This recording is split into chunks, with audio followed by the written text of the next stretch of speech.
Hello students, I welcome you all to my YouTube channel Pehchan Classes.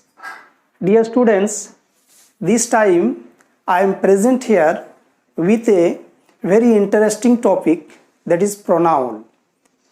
इसके पहले आप लोगों ने नाउन टॉपिक्स के बारे में पढ़ा है and I would like to request all those new students who have joined my classes just now, please subscribe the channel first of all and then go to the playlist and watch all the videos uploaded before so that you can understand this lesson very well.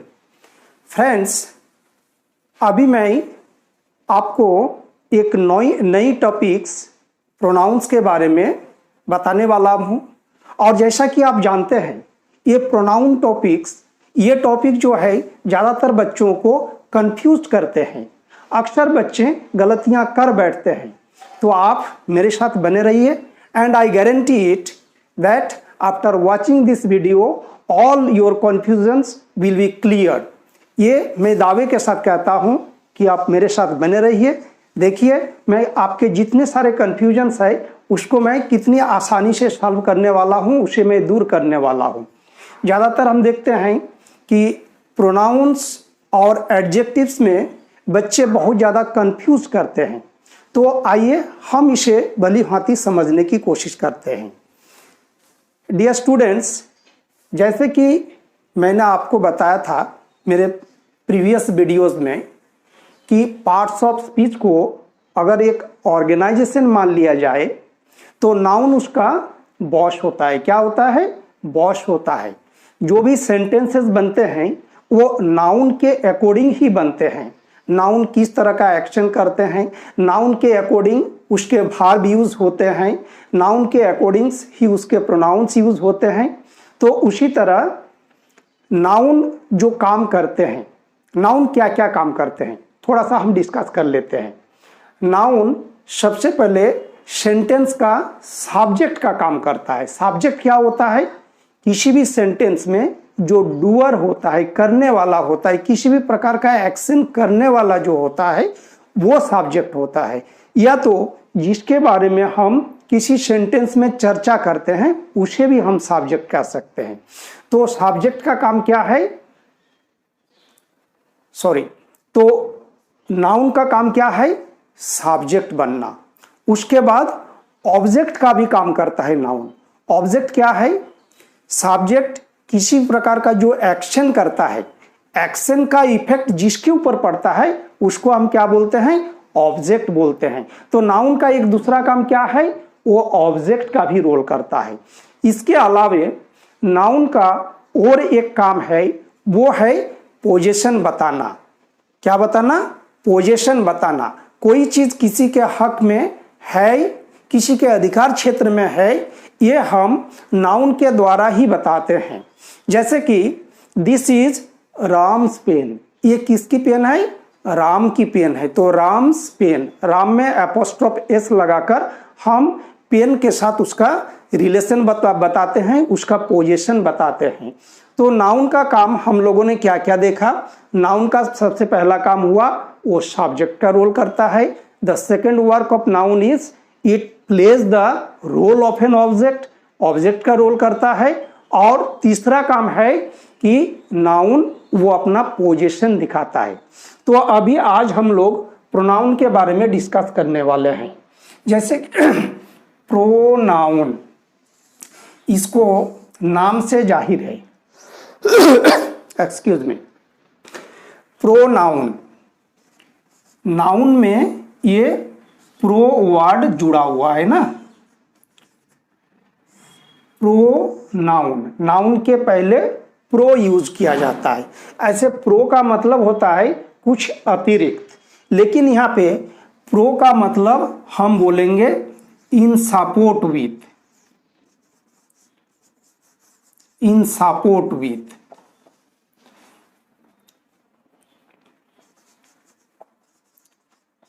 In support with किसके support में? ना noun के support में। Noun के support में जो काम करने वाले वर्ड होते हैं उसको हम प्रोनाउन बोलेंगे।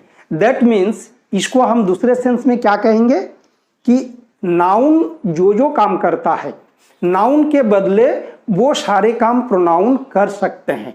इसी को हम ग्रामर की लैंग्वेज में क्या कहते हैं, a word which is used in place of a noun that is called pronoun। the word which is used in place of a noun, noun के प्लेस में जिसका यूज होता है उसी को हम प्रोनाउन कहते हैं।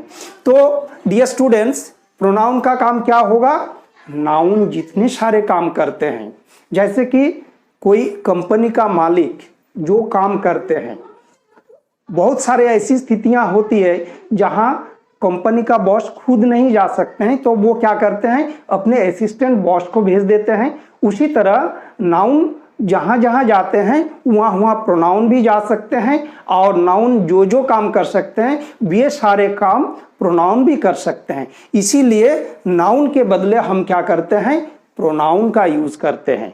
प्रोनाउन का यूज जैसे कि एक सेंटेंस में आपको बता रहा हूं, जैसे मैं राम के बारे में बता रहा हूं कि Ram is a good boy, Ram goes to school every day, Ram obeys his elders, Ram is very nice.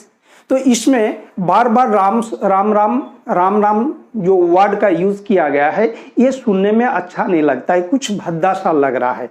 उसके बदले हम क्या करेंगे ना, एक दूसरे वर्ड का यूज करते हैं। Ram is a good boy, he goes to school every day, he obeys his elders, he is my best friend।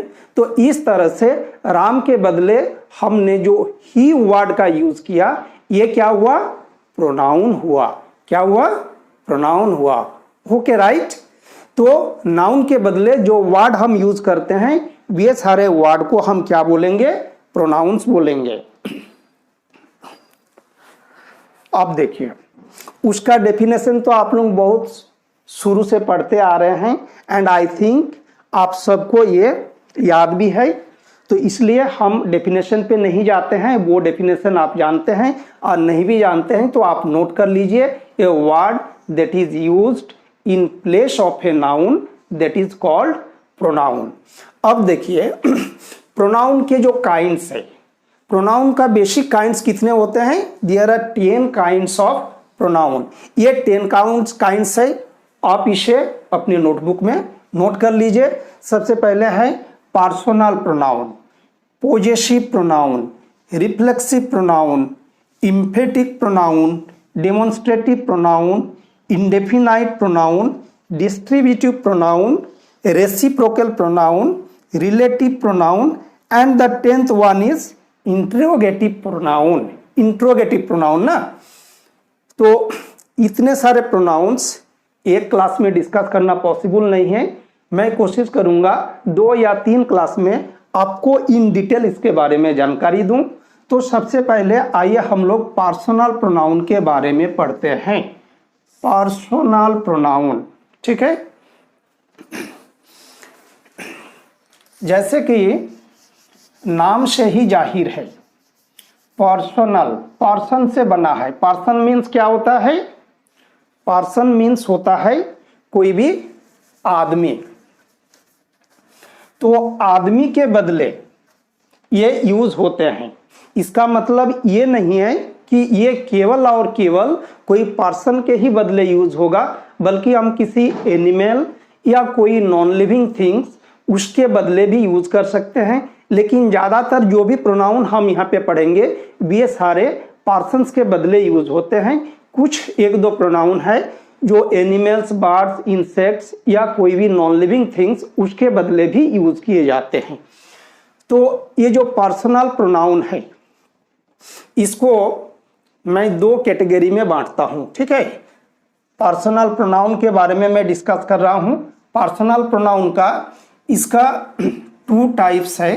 Number 1 हम बोलेंगे subjective pronouns. Subjective pronouns, excuse me, and number 2 that is objective objective pronoun. तो ये subjective pronoun, जैसे कि नाम से ये स्पष्ट है, सब्जेक्ट, दैट मीन्स कि ये जो प्रोनाउन होंगे वो सब्जेक्ट के तौर पे यूज किए जाएंगे। किसी भी सेंटेंस का जो सब्जेक्ट होता है उसके लिए हम सब्जेक्टिव प्रोनाउन यूज करते हैं। तो सब्जेक्टिव प्रोनाउन ये कितने तरह के होते हैं? ये 3 तरह के होते हैं। उसको हम फर्स्ट पर्सन, सेकंड पर्सन और थर्ड पर्सन में बांटते हैं। यहाँ इसका सबसे पहले होगा फर्स्ट पर्सन। फर्स्ट पर्सन इसको क्या बोलते हैं? The speaker of something. किसी चीज का स्पीकर के रूप में यूज होता है। स्पीकर कौन होता है? जो बोलने वाला, बताने वाला। For example, at this very moment I am talking to you, so I is the first person. First person क्या है? स्पीकर है। जब आई के साथ कई और 2-3 या उससे भी ज्यादा लोग मौजूद हों तब हम क्या बोलते हैं? वी यूज करते हैं। तो आई एंड वी, ये दोनों को हम क्या बोलते हैं? First person. फर्स्ट पर्सन ये स्पीकर होता है, स्पीकर, ठीक है। और इसमें कौन कौन है? इसमें 2 हैं, आई एंड वी। उसके बाद सेकंड पर्सन। सेकंड पर्सन किसको बोलेंगे? First person is the speaker, second person that means you. आप जो मेरी बातें सुन रहे हैं, मैं जिसके साथ बात कर रहा हूं, जिसको मैं कुछ बता रहा हूं, तो वो लिसनर या स्पेक्टेटर वो क्या हो जाएंगे? सेकंड पर्सन होंगे। सेकंड पर्सन में क्या है? Only you is used. और जैसे कि आप जानते हैं कि यू एक ऐसा सब्जेक्ट है which is used as a singular subject and also as a plural subject। जैसे कि you are a boy, आप एक लड़का हैं। आप क्या हैं? एक बॉय हैं। तो यह आपके लिए यूज हुआ, you are a boys। अब मान लीजिए कि आप लोग यहाँ जितने बैठे हुए हैं, आप लोग जितने ये वीडियोस देख रहे हैं, आप सभी लड़के हैं। तो you are boys, you are boys। उस समय यू आर ए बॉय, उसका ये हट गया और बॉय का जो प्लूरल होता है वो बॉयज यूज किया गया है। तो इस तरह से यू जो है वो सिंगुलर और प्लूरल दोनों के लिए यूज होता है, लेकिन यू को हम हमेशा प्लूरल सब्जेक्ट के रूप में ही ट्रीट करते हैं। और वो भी क्यों ऐसा करते हैं? क्योंकि यू जो है वो अक्सर प्लूरल भार भी अपने साथ लेता है, इसलिए you is always treated as a plural subject although it is used as a singular one। तो सेकंड पर्सन दैट मीन्स सुनने वाला। आई एंड वी वो हो गया बताने वाला, first person. And second person सामने जो बैठे हैं, सुनने वाला, ठीक है। एंड थर्ड पर्सन कौन होंगे?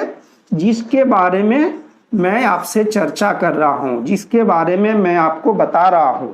आई, वी एंड यू, ये तीनों को छोड़कर हम किसी और के बारे में जब चर्चा करते हैं, किसी और के बारे में डिस्कस करते हैं, तो ये सारे क्या होंगे? थर्ड पर्सन होंगे। तो थर्ड पर्सन, जैसे कोई मेल के बारे में चर्चा करते हैं तो उसको हम बोलते हैं ही। कोई फीमेल के बारे में चर्चा करते हैं तो उसको हम बोलते हैं शी। और कोई एनिमल, बर्ड या कोई thing, whether it is living और नॉन लिविंग थिंग, कोई स्मॉल छोटे कीड़े मकोड़े, जंतु जानवर या जितने सारे नॉन लिविंग थिंग्स है उसके बारे में जब हम चर्चा करते हैं तो उसको हम ईट बोलते हैं ना, उसको ईट बोलते हैं। और इन सब का प्लूरल, ही का भी प्लूरल, शी का भी प्लूरल और ईट का भी प्लूरल, इन सब का प्लूरल क्या होता है? दे होता है, THEY। दे, कोई बॉय उसके प्लूरल के रूप में भी दे यूज करेंगे, कोई गर्ल है उसके प्लूरल के रूप में भी हम दे यूज करेंगे। और जिसके लिए यहाँ प्रोनाउन बॉय के लिए ही, गर्ल के लिए सी, और इस ही और सी दोनों के प्लूरल के रूप में हम दे का यूज करेंगे।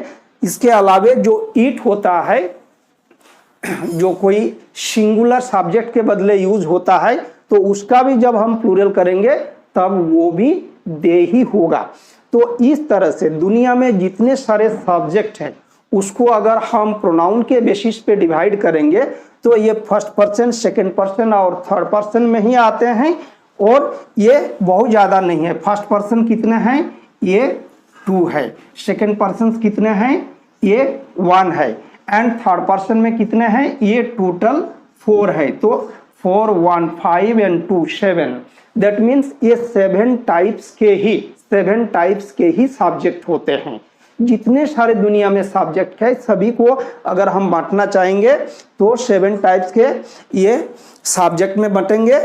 आई एंड वी ये दोनों बिल्कुल फिक्स्ड है, यू भी बिल्कुल फिक्स्ड है। ही कोई लड़का या मैन कोई मेल के लिए यूज करेंगे, सी कोई फीमेल के लिए यूज करेंगे, ईट कोई छोटे छोटे जो एनिमल, बर्ड या इंसेक्ट वगैरह होता है, या कोई भी थिंग, कोई नॉन लिविंग थिंग है उसके बदले ईट यूज करेंगे। और ही, सी, ईट ये तीनों के प्लूरल के रूप में दे यूज करेंगे। बस सब्जेक्ट की दुनिया में इतने ही सब्जेक्ट्स हैं जिनके प्रोनाउन इस्तेमाल किए जाते हैं। तो ये हमें बहुत ज़्यादा परेशान करने वाली बात नहीं है, बहुत सिंपल है। इसको हम फर्स्ट पर्सन स्पीकर के रूप में, I and we second person, listener के रूप में, सुनने वाले के रूप में second person that is you, and third person जिसके बारे में मैं या हम, आई और वी आपके साथ चर्चा करते हैं या चर्चा करने वाले हैं, वो कौन हो सकते हैं? ही, सी, इट या दे हो सकते हैं, या एनी सिंगुलर और प्लूरल सब्जेक्ट हो सकते हैं जिनके बारे में मैं आपसे चर्चा कर सकता हूं। तो इतने ही सब्जेक्ट हैं। अब इसको ऑब्जेक्ट का भी रूप में ये यूज होता है। तो ये काम करते हैं, सब्जेक्ट और ऑब्जेक्ट का जो टेबल होता है उसको क्यों ना हम लोग नोट कर लें। वो अगर हम नोट कर लेते हैं तो आई थिंक आपके लिए ये बहुत आसान हो जाएगा।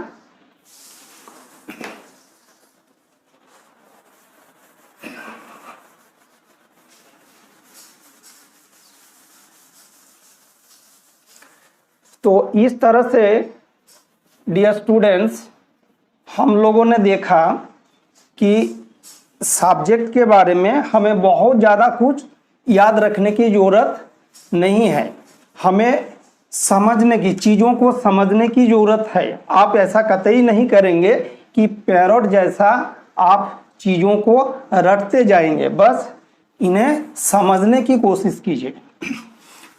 एंड जैसे जैसे आप समझते जाएंगे आपकी जो उलझने हैं, आपकी जो कंफ्यूजन है वो धीरे धीरे दूर होते जाएंगे। तो आइए इसे हम टेबल के रूप में पढ़ते हैं। I am sorry. तो माय डियर स्टूडेंट्स आप मेरे साथ इसका टेबल बना लीजिए जैसे कि मैं बना रहा हूं। सबसे पहले जो सब्जेक्टिव केस के तौर पे यूज होते हैं सब्जेक्ट के रूप में, उसके बाद ऑब्जेक्ट के रूप में, और एक होता है फॉर्म पोजेसिव। इसके बारे में मैं आगे चर्चा करने वाला हूं, आप इसको तत्काल नोट कर लीजिए। पोजेसिव में ये 2 कैटेगरी में आते हैं, एक होता है एडजेक्टिव और दूसरा होता है प्रोनाउन।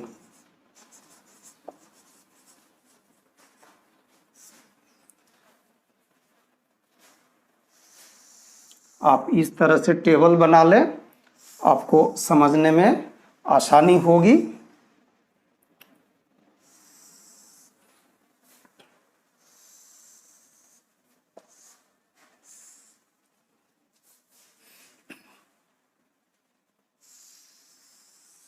अच्छा, इधर में मैं पर्सन लिख देता हूं तो और क्लैरिटी आएगी।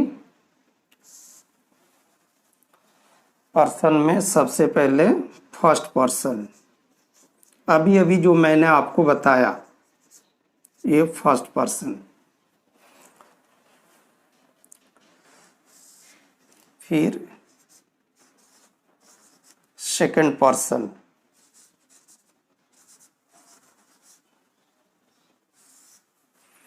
फिर थर्ड पर्सन,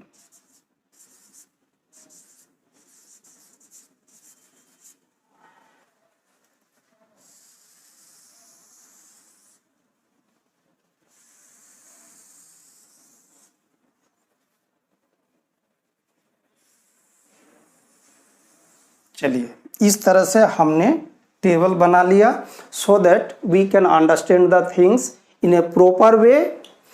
तो सब्जेक्ट के रूप में जो प्रोनाउंस यूज होते हैं फर्स्ट पर्सन के रूप में, सबसे पहले फर्स्ट पर्सन में हम लोगों ने देखा था I, that means the speaker of a sentence.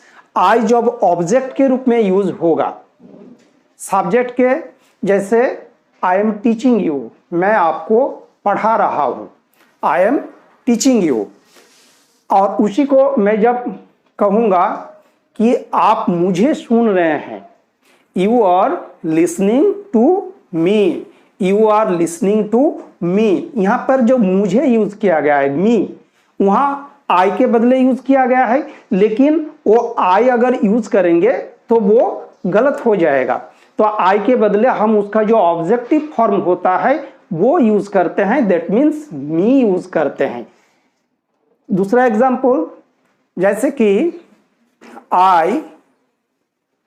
I gave you a pen, मैंने आपको एक कलम दिया। क्या दिया?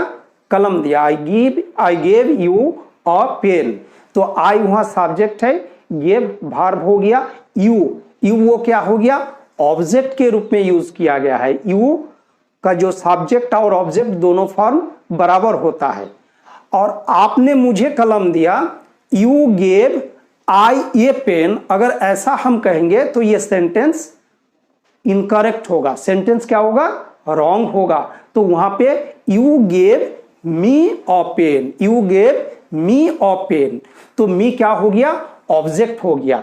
तो आई को जब हमें ऑब्जेक्ट के रूप में यूज करना है तब हम क्या करेंगे? उसके बदले हम आई नहीं लिख के मी यूज करेंगे। और उसी का एडजेक्टिव, पॉजेसिव एडजेक्टिव जो होता है उसमें माई होता है, प्रोनाउन में ये माइन होता है। फर्स्ट पर्सन में दूसरा सब्जेक्ट के रूप में वी होता है, वी का ऑब्जेक्ट अस, वी का एडजेक्टिव पॉजेसिव एडजेक्टिव में आवर, और पॉजेसिव प्रोनाउन में आवर्स। स्टूडेंट्स, यहाँ पे एक चीज आप ध्यान देंगे कि आवर में एस लग के आवर्स हुआ है, ये आवर का प्लूरल कदापि नहीं है। जैसे कि हम जानते हैं कि नाउन में एस यस लगाकर हम उसका प्लूरल फॉर्म बनाते हैं, लेकिन यहाँ आवर में एस लगाकर उसका प्लूरल फॉर्म नहीं है, बल्कि ये आवर का जो वी का जो पॉजेसिव प्रोनाउन होता है, प्रोनाउन के रूप में आवर्स यूज करते हैं। आगे जब इसके बारे में मैं आपको डिस्कस करने वाला हूं तो उस समय विथ एग्जांपल एक एक चीज मैं क्लियर करूंगा। आप प्लीज पूरे सेशन को देखते जाएं और चीजों को समझने की कोशिश करेंगे। मैं समझता हूं कि ये पूरा क्लास देखने के बाद आपको इन चीजों में कोई और कंफ्यूजन नहीं होगा और इन फ्यूचर गलती होने का भी चांस नहीं रहेगा। अब सेकंड पर्सन में सब्जेक्ट के रूप में यू इस्तेमाल किया जाता है, जबकि उसका ऑब्जेक्ट के रूप में भी यू ही होता है। पॉजेसिव एडजेक्टिव के रूप में योर होता है एंड पॉजेसिव प्रोनाउन के रूप में योर्स। ठीक है। अब थर्ड पर्सन में सबसे पहले ही को लेते हैं, ही सब्जेक्ट, उसके ऑब्जेक्ट के रूप में हिम यूज होता है। पॉजेसिव एडजेक्टिव के रूप में हीज होता है और पॉजेसिव प्रोनाउन में भी इसका हीज ही होता है। अब शी को सब्जेक्ट लेते हैं तो शी का ऑब्जेक्ट के रूप में हर होता है और पॉजेसिव एडजेक्टिव में हार होता है, जबकि पॉजेसिव प्रोनाउन में हार्स होता है। यहाँ पे एक चीज आप नोट करें, ही का पॉजेसिव एडजेक्टिव और पॉजेसिव प्रोनाउन दोनों एक ही वर्ड होता है, यानी कि हीज ही होता है, लेकिन सी का वहीं पे पॉजेसिव एडजेक्टिव हर होता है, जबकि पॉजेसिव प्रोनाउन हर्स होता है और हर उसका ऑब्जेक्ट का ही रूप है। अब ही सी और ईट लेते हैं। ईट का ऑब्जेक्ट के रूप में भी ईट ही यूज होता है। ईट का पॉजेसिव एडजेक्टिव ईट्स होता है और इसका पॉजेसिव प्रोनाउन नहीं होता है, इसलिए मैंने वहां डैश दिया। और एक सब्जेक्ट यहां बचता है दे। ठीक है, दे, इसका ऑब्जेक्ट के रूप में क्या होगा, देम, और पॉजेसिव एडजेक्टिव के रूप में their, THEIR, their. Possessive pronoun के रूप में देयर्स। बस इतने ही इशारे हैं। यहाँ पे हम लोग एक चीज नोट कर सकते हैं कि पॉजेसिव प्रोनाउन के रूप में ज्यादातर जो प्रोनाउन है उसमें एस लगता है। वी सब्जेक्ट के हिसाब से आवर्स होता है, यू के हिसाब से योर्स होता है, सी के हिसाब से देखिए हर्स होता है, एंड दे के हिसाब से देयर्स होता है। लेकिन कभी भी इनको उसके प्लूरल फॉर्म के रूप में समझने की गलती कदापि मत करें। हाँ, तो इस तरह से हम लोगों ने देखा कि प्रोनाउन का सब्जेक्ट, ऑब्जेक्ट और पॉजेसिव प्रोनाउन ये अलग अलग फॉर्म होते हैं, और इसके जब हम एग्जाम्पल पढ़ेंगे तो ये और क्लियर हो जाएगा। तो इस तरह से पर्सनल प्रोनाउन में हमने क्या देखा कि प्रोनाउन को हम लोग 3 काइंड्स में डिवाइड किया, first person, second person and third person.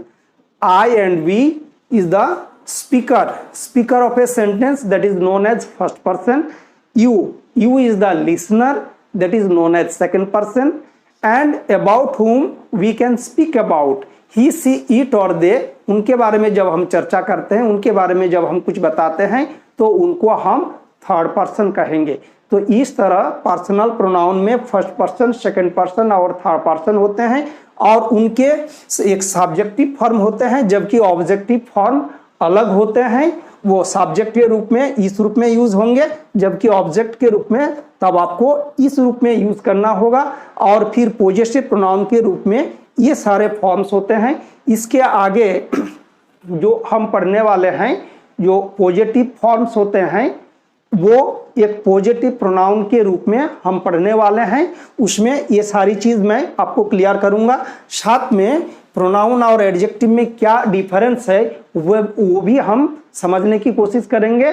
तो बच्चों, इस तरह से आप पूरी वीडियोस को शुरू से लेके अंत तक देखें, और प्रोनाउन के बारे में आपको जितने सारे कंफ्यूजन्स हैं वो धीरे धीरे दूर होते जाएंगे।